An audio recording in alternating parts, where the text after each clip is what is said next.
Hello, everybody, and welcome to another edition of the Green Room Podcast. I'm Matthew Brune, and joining me once again is Colin Mitchell. Colin, Yep. it's January 9th.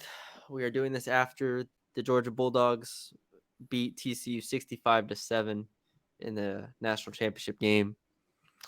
Forgot it was Thought happening today, for being honest. you forgot it was happening. It's a Monday.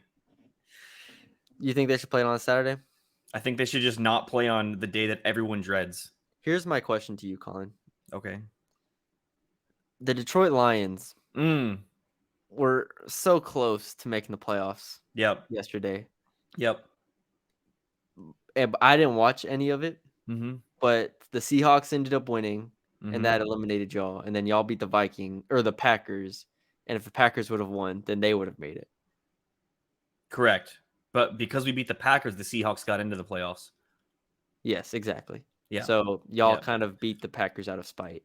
Oh, yeah. You should see all the players' tweets on Twitter. Kirby Joseph on Twitter talking about how he said if it was Aaron Rodgers' last game, he's going to send him the ball his last pass because he intercepted it, and he's going to ask him to sign it. Oh, yes. Great Good old times. Lions. The good old Lions. The team that can and will. The team that can and will. Dan Campbell. Is he going to be there next year? Oh, yeah. He's a lifetime contract. Lifetime contract for Dan Campbell for the Detroit Lions. 8-2 in the last 10 games. Big. That's all I can say. Big time. What else? What else has happened since we last convened? New Year's, I think. No, is that true? We did, yeah. The FAU game. That was the last time we did it. Yeah. Wow, we've been slacking. We did say that we weren't going to do it after the FIU game. FIU game, yeah, or Western game. Sorry. Since then, we can start getting into the podcast a little bit. Since the FAU lost, my bed's kind of made. Oh my god. Why is I gotta put those clothes up. Chill out. Why haven't you done that? Well, I was up here getting the podcast, but you were too busy laying down because the national championship game bored you to death. Dude, I was about to fall asleep. Anyways, but here we are. Sorry for that. We're awake. No, that's okay. I'm proud of you for making your bed. My bed. No. I wasn't asking for praise. I was just giving everyone an update. You know. The people were asking. The people were asking. The people have asked. Anyway, since the FAU loss, they beat FIU by 15. They beat Western by 4, and they beat Middle by 5. All right, three wins. The FIU win, didn't even watch the game. I'm not gonna lie to y'all. But the Western and Middle games, the little road trip, had me worried. Mm-hmm. I don't know about you, but I was like, dang, they could split those games. And I think I said on the last podcast, it's like you kind of need to win both those games because of the FAU loss. If you had beat FAU, maybe you can split one, but you have to win both now that you lost that game.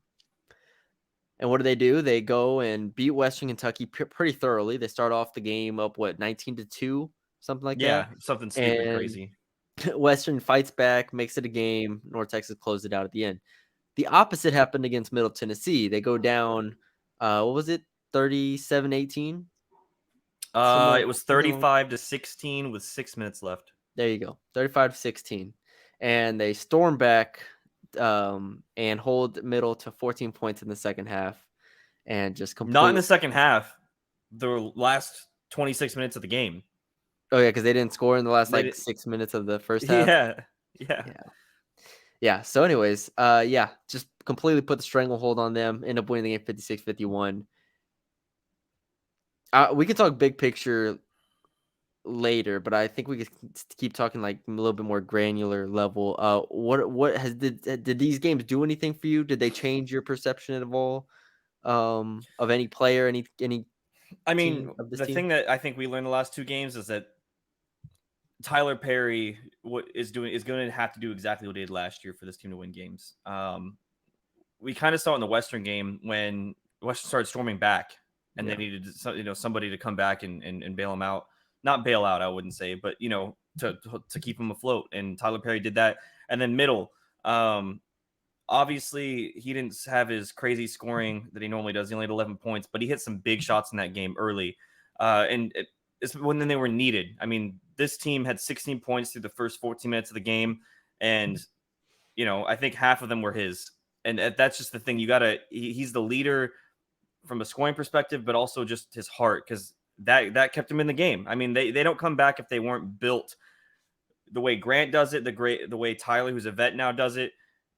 They are built to do exactly this. They showed it last year, and it's going to be the same thing this year. They're going to have to grind out every game. They're going to have to hit big shots, and they're not going to look pretty. And I think that's kind of what I've learned. And it's a winning formula right now. I guess that's what I'm convinced of now. It's a winning formula. Yeah. Aaron Scott, big 10 points or 11 points against Western and 10 points against Middle. Had some really, really big shots. Huge block against Middle as well. Yeah, and both games had some big plays there. So that's good to see Aaron kind of come out of his shell a little bit, start to get a little bit more freedom there. Now, to get to your point of that, this is kind of what they are and that this convinced you. I mean, I think I said it. I mean, heck, we probably said it on the Southern Nazarene podcast, but we've kind of repeated it throughout the season. It's like, even though this team has a lot more perceived offensive talent, they are playing the same way they played last year. Right. That's the whole thing, is that we wanted them to maybe be something that they are not, or maybe they're not capable of doing, of playing a little bit faster. We wanted that, and they haven't done that. They are still the slowest team in the country, and they are just content grinding out these games in ugly fashion. Like, make no mistake about it, even the Middle Tennessee game, they come back, Colin, but there were still stretches of just inept offense. Oh, yeah.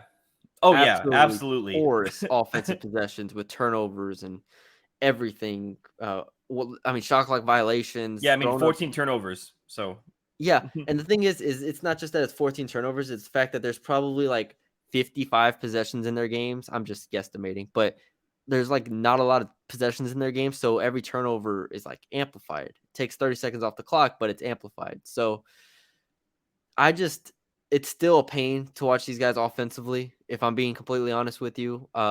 They just can't score the ball at an efficient clip. It's great to see Aaron Scott do something. I thought that was really good. And then if we go back, Ruben. But before we get to Ruben, Tyree Edey came out firing in the Western Kentucky game, put 4 threes, Colin. Now, he only went 1 of 4. Came out firing. But he was not the word I would have used for that. But I texted you. I was like, "Yo, Tyree Edey's kind of like pulling right now. I don't know what's got." He shot 5 times.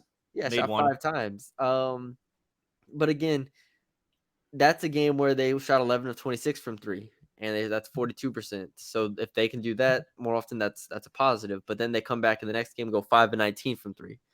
Like, this is just not a good shooting team. It's not a good offensive team, and you can blame whoever you want for that. But like, Kai Huntsberry, 3 of 14 from the field, 5 turnovers, 3 assists.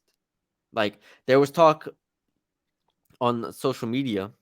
I won't name names, but there was talk on social media, and I think it might be warranted, but like, why not start Ruben?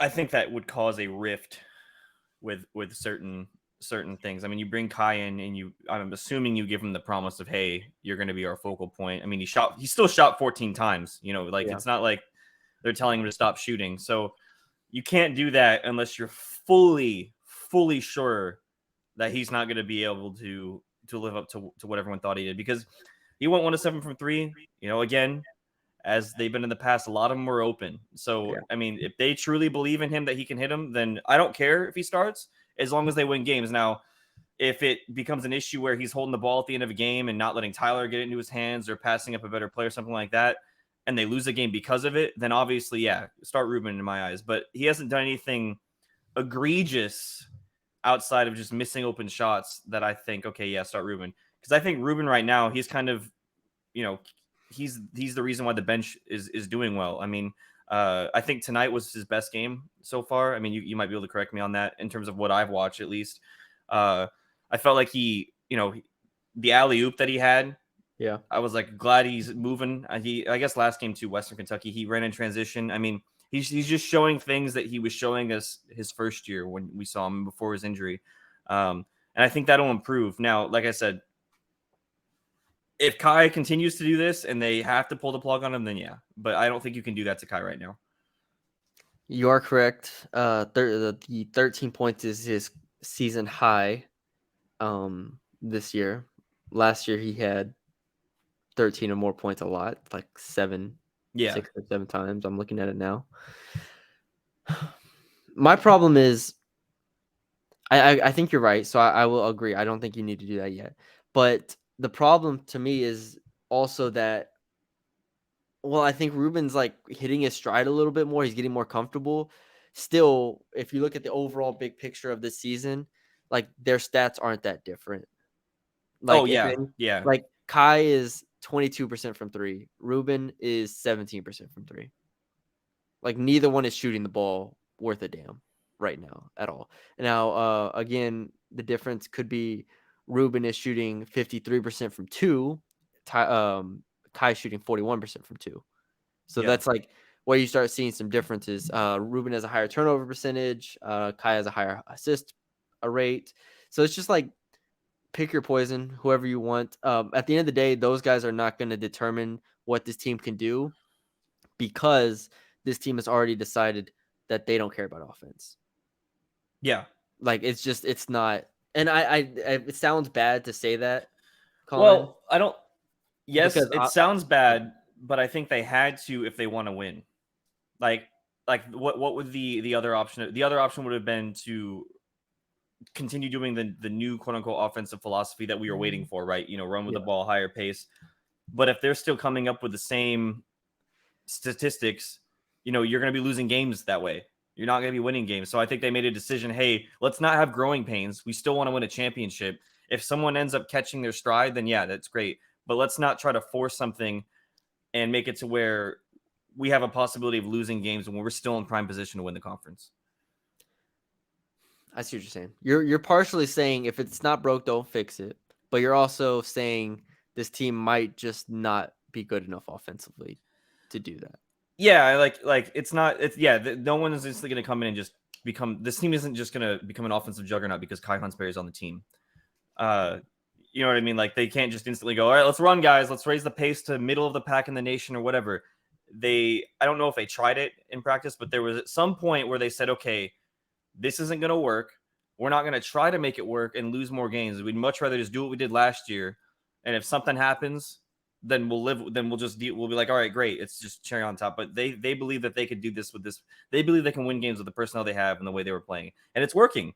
Southern Nazarene, obviously it sucked, but it's finally showing where Middle, I think, was the biggest game where it kind of opened my eyes, where they were down 35-16. It was the worst first half I've ever seen of basketball. Yet they still came back and never believed that they weren't going to win. And at the end of a game, they looked poised when they were only up 1 or 2, and Middle looked kind of, a little shaken. And I think that's the biggest thing with this team is that they're going to outgrind no matter how far they're down, no matter how bad they're playing. And because they know they can win like that, why not just keep doing it? I will push back on it being the ugliest first half we've seen because St. Mary's was also this season, Colin.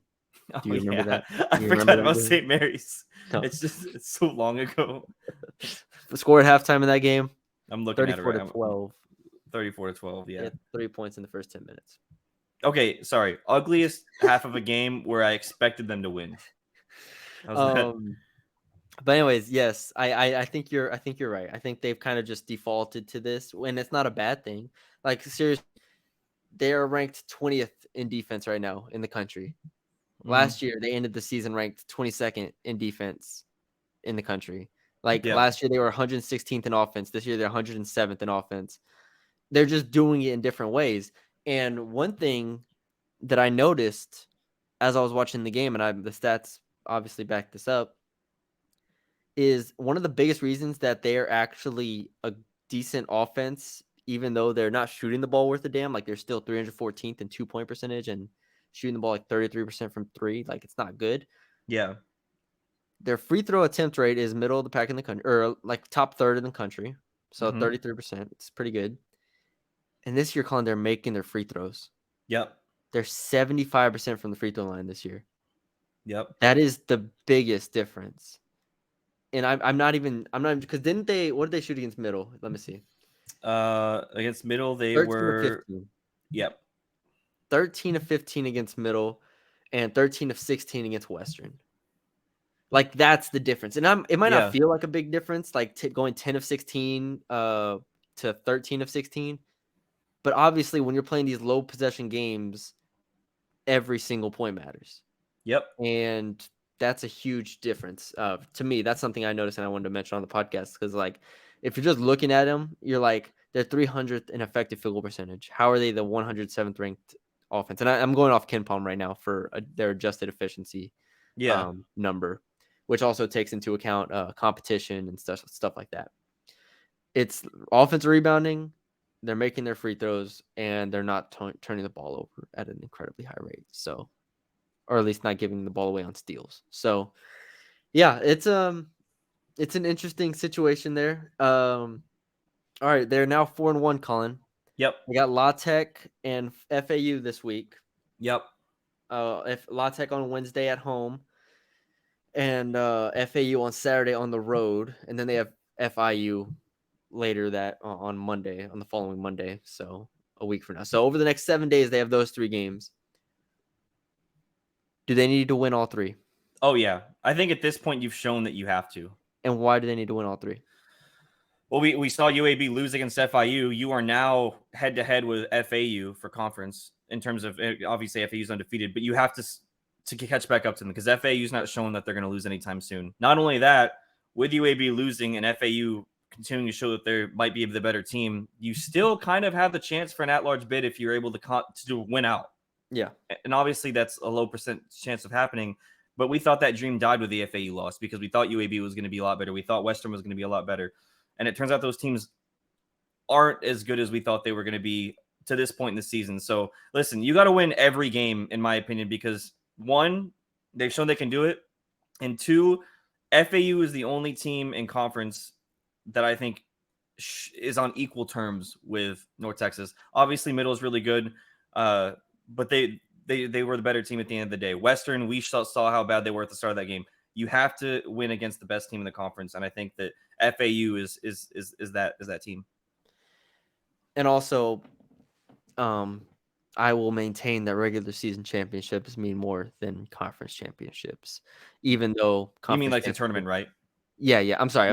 Tournament. They mean more than tournament championships. Oh, I completely agree with that. Even though the tournament gets you into the NCAA tournament, which is obviously what we all want and hope for this team, at the end of the day, last year's team going 16-2 was a tremendous accomplishment. Like, oh yeah, if this team goes 16-2 and loses in the conference championship game, it is what it is. But tournament settings are up and down. This is kind of where you make, in my opinion, you make your money. So, La Tech at this point is, I believe they're also 3-1 in conference, with wins over UTSA, Rice, and UTEP. They lost to Charlotte by 2. They still have Kobe Williams, still have Isaiah Crawford, still have Keaston Willis. Yeah. As their kind of trio. LaDamian Bradford's there too, if y'all remember him. So it's a lot of the same type of players, Colin. I am a little concerned about that game, even though it's at home. Like, I don't want to write that off as a easy win. I think La Tech's always tough. Then you have the FAU game 3 days later, and I want them to win that game, Colin. But it's going to be hard. It's asking a lot because it's away. Yeah. It's asking a lot because it's away. Yeah, I still don't think, like, and I don't want to beat a dead horse, but they still haven't figured it out enough offensively for me to go into a game with FAU and be like, oh, they can win this game if they, like, they have to hold FAU to literally to 50 points to have they have to do what they did last time.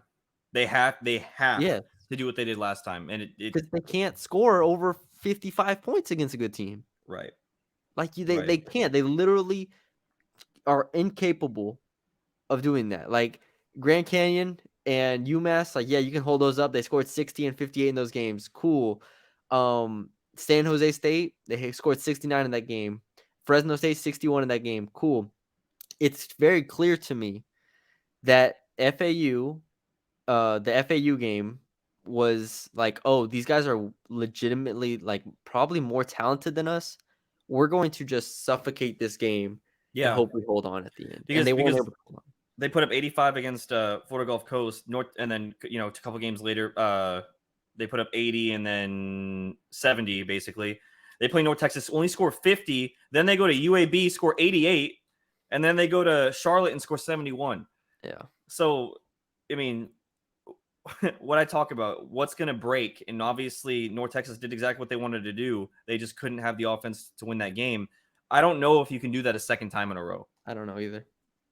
I mean, you're asking a lot, and obviously, if any team's going to do it, it's going to be North Texas. But you still have to make shots. You can't have, if you're going to win that FAU game, you can't have Kai going 1 of 7 from 3. You can't have, you can't shoot 5 of what was it from 3, 5 of 19 from 3. You can't do that if you're going to try to win that FAU game. So, however, it has to come. Ruben needs to make a 3. Kai needs to make 3s. You can't have Matthew Stone starting your comeback down 16 points. And FAU shot 3 of 23 from 3 in their last meeting. Yeah. I literally huge outlier. I can't rely on them doing that again. Yep. By any means. For the season they shoot 38% from 3. They're the 28th best 3-point shooting team in the country. Like, I can't in good faith go into this game and be like, oh yeah, North Texas will just hold them to like 50 points again and win 52 to 50. I can't do that. But hey, here's a question for you, because I'm just gonna we're gonna skip over La Tech unless they actually happen to win. FAU, we saw the first game went. What has to happen outside of what we just talked about? Like, what player needs to step up? What needs to happen in your eyes for them to win that game? Let's go with this. Who's the X factor outside of Tyler Perry? Yeah, I'm worried that teams are really, really starting to attack Tyler. Yeah, like a bit. It's showing. It's showing. He didn't in the middle game. Let's see. He ended up with only 5 shots. He went 2 of 5 from 3, no 2s. The Western game is the Western game. I think Western's just not good. He went 7 of 16 in that game, which is cool. But FIU, he went 6 of 10. And I'm just looking at the shot totals. I'm not looking at the percentage per se. But FAU, he went 7 of 14. I think he can do that again. I think 14 is a pretty good number for him. I think he should be getting up at least 14. UTSA, 4 of 10. They really attacked him a bit, like tried not to let him get the ball. So it's like, I think he'll get his 14 shots. It's like, where do the other however many shots come from? 35 shots come from. And yeah, I'm going to say Abu has to be the X factor. Because I actually think in that first game against FAU, I kept joking with you. I was like, damn, the Russian is giving him fits out here. But Abu ended the game with 12 points on 5 of 10 shooting with 7 boards and a block. He ended up fouling out, which was huge. Obviously, that ended up like kind of tilting the game. But if he doesn't foul out and he's an efficient 50+% from the field, and he battles on the boards with FAU's bigs, I think that's a huge deal, because this team this team can't afford to get beat up on the inside. Like in the Middle Tennessee game, when Abu got 2 fouls and subbed out, Middle Tennessee looked like just bigger because they were. FAU would be the same way if Abu doesn't play well and doesn't, and gets in foul trouble. I actually think it has to be somebody else other than Abu, because what in my eyes has caused North Texas to go on scoring droughts is their turnovers. And Western kind of showed it when they did the full court press. Yeah. Middle did it for a long time, and it worked really well. I think the FAU is going to see that and go, okay, well, who's going to, outside of Tyler and Kai, who's going to handle the ball and be able to distribute or get points? Because when that happens, because like Abu, for example, you can have him go inside the paint, you can have him put up 10 shots. Well, you still only put up 10 shots, and we'll say half of those go in. Where are you going to make up your other, 30 points you need? And I think that has to come from a Ruben. I think Ruben needs to take shots. I think Kai needs to finally make at least 3 7-3s, something to where you're not relying on this slow offense, because they're going to be slow, but you need to be able to put 65 points, 60 points, because I don't think you're going to hold a team as good as FAU's offense to 50 to 60. It's going to be tough. It's going to be really hard for them to not score 60 points. Yeah. And I do think there's still hope of of that at large if they beat FAU. If they beat La Tech, FAU, and FIU, and we come on this podcast next week after the FIU, let's say they beat FIU and they're now 7-1. Yeah. Right. And then, the rest of the schedule is still pretty tough. You still have UAB twice. You still have La Tech again. You have Middle again, Charlotte. Yeah, you got all these teams. But if you're 7-1 at that point, you're in the driver's seat for the conference title. Right. You control your own destiny at that point, in my eyes. Exactly. And that's where this team wants to be. And now we've talked about their flaws plenty of times on this podcast because they are very evident to anybody who's watched them. But they find ways to win games. Yeah. We'll see if they can continue that stretch this week because this is going to be a pretty tough week. I don't know. Yeah. I wasn't impressed with Western. I don't think Western's very good at all. Western might be like, what is Western right now? Western won their first. They beat UTSA to now be 1-3 in conference. Yeah, and they had lost 5 straight games before that. Like Western's going to be a bottom 4 team in the conference. It's crazy, isn't it? It's insane. Because I mentioned this to you before. Like Charlotte's actually good this year. Like legitimately good. This year. Now they did lose to FIU and FAU in back-to-back games on the road. That road stretch might get some people, but I still think Charlotte's a pretty good team. La Tech, like I said, I think is going to be pretty tough. We saw Middle. I think Rice is actually decent this year. UAB, FAU, like it's going to be a really tough schedule, but I think it's like 16-4 wins you the conference. Mm-hmm. And I think that's I agree because UAB right now is at the mercy of whatever FAU and North Texas do, and I think that North Texas and FAU are the two right now that can kind of control their destinies, and this coming up game is really going to be the one in my eyes. UAB has Western and La Tech this week. Western at home, La Tech on the road. Do you think they win both those games? Western and who would you say? La Tech. And then Middle after that, if you want to throw they're a weird team. Their stretch is Western, La Tech, Middle, and North Texas as their next 4 games. That's so hard. I don't know. They're probably, again, let's just I just can't see them going 4-0 in that stretch. And is a stretch. I can't see them going 4-0 in any stretch, UAB. That's my problem. Well, I can't see them that's what I'm saying. I can't see them reeling off 4 straight conference wins here. Now, I know they were 3-0 to start off conference because they beat Charlotte, UTEP, and UTSA. Cool. But I can't see them going. The FIU loss is was showing me like, oh wow, like something's not right. Yeah, something's not right because Jordan Walker goes 1 of 8 from the field for 5 points. Yeah, that shouldn't be happening. Yeah, shouldn't. UTEP was too close. UTEP was too close that game. Yeah, their season's going to be the most interesting, I think. Something's not right. Yeah. I had something up and I was going to say it, but I forgot. I was going to bring this up to you. So North Texas ranks, because here's my question. How close do you think that these ratings will stay the same, offensive, defensive rating? Defensive rating is 88.5, which is 16th in the nation. Mm-hmm. And you have offense rating 103.6, which is 194th. Do you think either of those changed significantly the rest of the way through? I think maybe the defense rating gets a little bit worse. Like I could see teams just starting to hit a couple shots every now and then. Like the schedule is a lot tougher moving forward. That's what I'm trying to say. For sure, yeah. I don't know. They held Nebraska, Omaha to 45 points. They held like Long Beach State to 47 and Paul Quinn to 46. Like it's just like you're not gonna have those type of games for the most part. Like I don't know. I mean, they just held Middle Tennessee to 51 points, so maybe they can hold all these teams to 50 points. Like that's what this comes down to at the end of the day. Yeah. How many teams can you hold to 50 points? That's literally how many teams can you hold to 50 points? Ceiling is can you hold a team to 50 points? Yeah. I mean, best of luck. Because we've said it before, it's not going to be easy. You know what I will say is a good sign, though? Go ahead.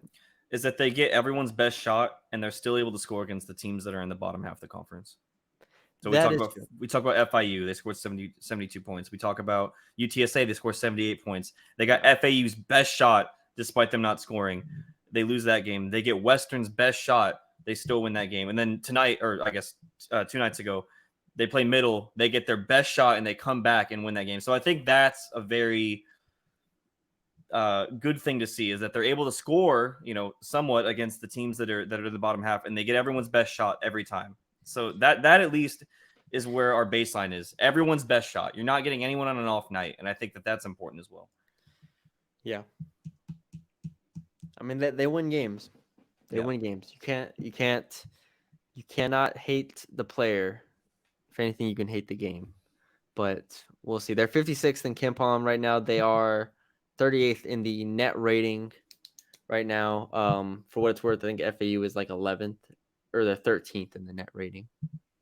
So, and 38th in KenPom. So, we'll see how that goes. Anything else, Colin, before we go?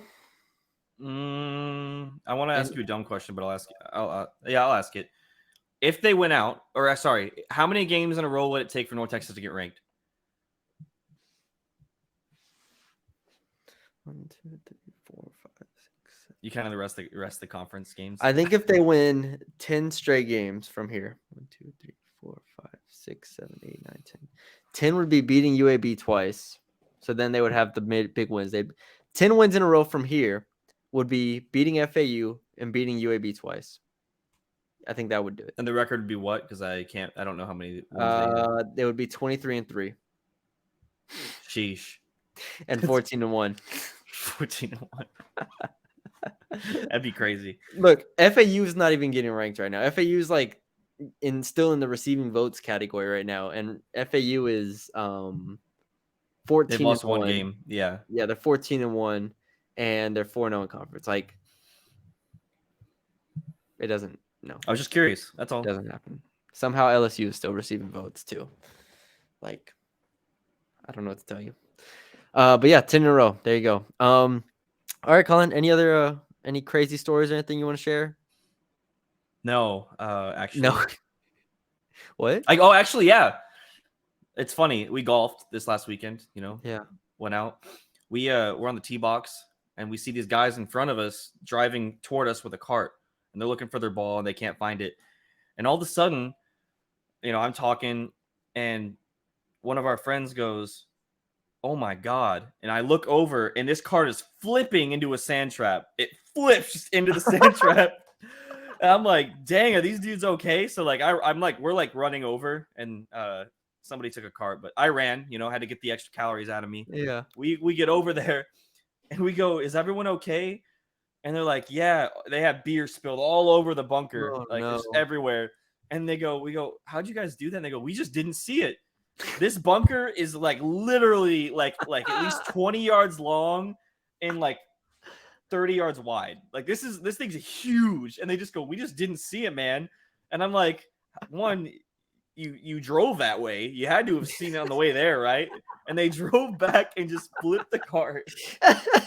It was crazy. And they get up and they go, "You guys get that on video?" We're like, "No, sorry, man. We didn't know you were gonna flip the cart into the thing." Did you help them get it out? Yeah. How did y'all just had to straighten it up and then drive off? They flipped it like as I got there, and then I was like, they're like, "We can't just drive it up this." And I was like helping them hold it up, and I was like, "I mean, you could just drive it across the flat part of the bunker. It's already in here." They're like, "Oh yeah, that's a great idea." I mean, these guys were gone. I mean, they didn't see the bunker. It sounds like they were gone. Yeah, they didn't see the bunker. Like they were gone. And then later in the round, our carts actually died, and I had to push it. Wow. Yeah. What an eventful trip of golf. Yeah. The golf carts were dead. So that's story. Cool. Yeah. Good story. All right, we'll have story time with Colin to end every podcast from now. Did you include my Christmas Eve story? Okay, that's good. We don't need that included. Colin doesn't want to know doesn't want to let people know he drinks. He drank on Christmas Eve with I drank a lot on Christmas Eve. I just didn't. There was some expletives in the story, and I didn't know he was still recording. I was like, "Oh, this thing's still live," and he goes, "Yeah." So they put it on the podcast. That's what I didn't. I thought you saw. I thought you knew. I thought we were just going. Didn't see it all. Yes. Did not Anyways, see it all. I have Colin a had a story every great week. New Year's Eve. Let's just say that. Not New Year's Eve, Christmas Eve. Christmas Eve. Sorry, Christmas Eve. Yeah, Christmas Eve. Anyways, all right, that's all we got. I was thinking at some point.